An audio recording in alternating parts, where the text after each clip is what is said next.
أعوذ بالله السميع العليم من الشيطان الرجيم. بسم الله الرحمن الرحيم. الحمد لله الذي أنزل على عبده الكتاب ولم يجعل له عوجا. الحمد لله الذي نزل الفرقان على عبده ليكون للعالمين نذيرا.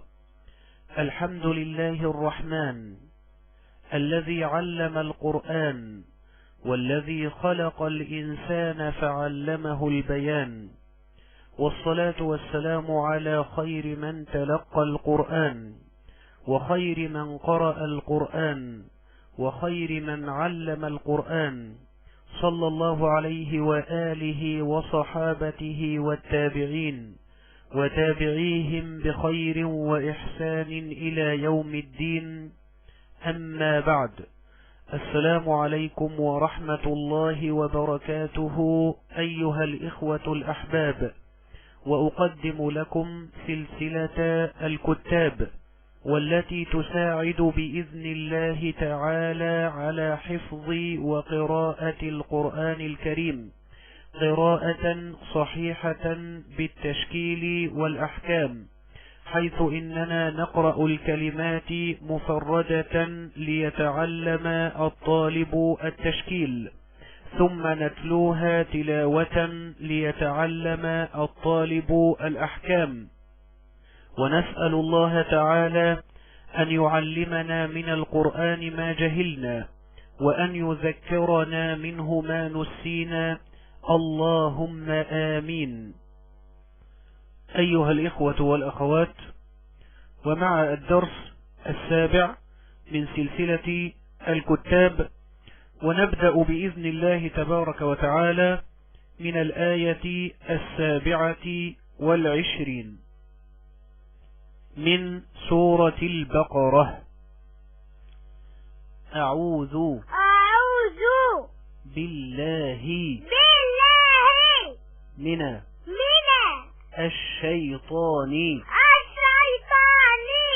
الرجيم. الذين ينقضون عهد الله من بعد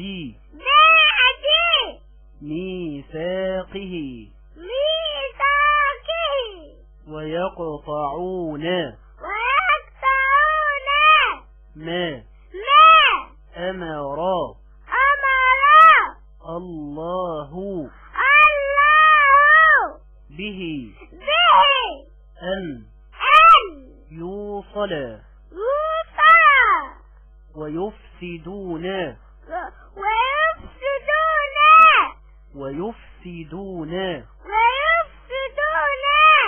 في الأرض. أولئك هم الخاسرون. كيف تكفرون بالله وكنتم أمواتا فأحياكم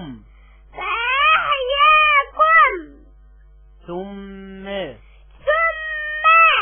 يميتكم ثم يحييكم ثم إليه ترجعون. هو الذي خلق لكم ما في الأرض جميعا ثم استوى إلى السماء فسواهن سبع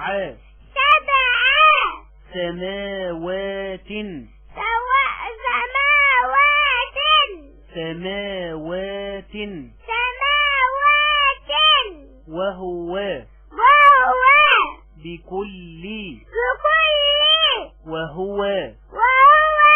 بكل شيء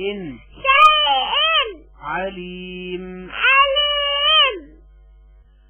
أعوذ بالله من الشيطان الرجيم. الذين ينقضون عهد الله من بعد ميثاقه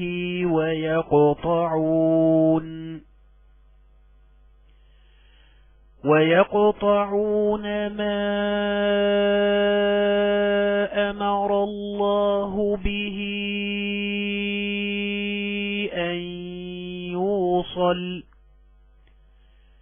أن يوصل ويفسدون في الأرض أولئك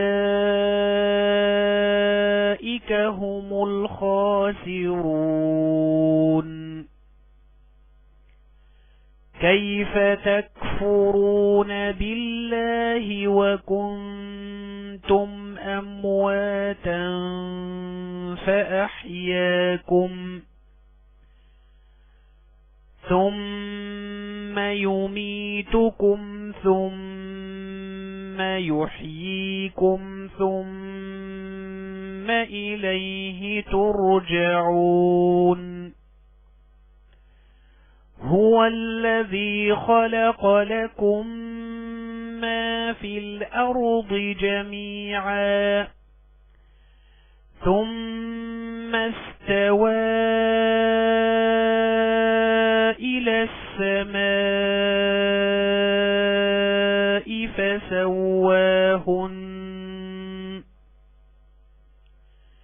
فسواهن سبع سماوات وهو بكل شيء عليم.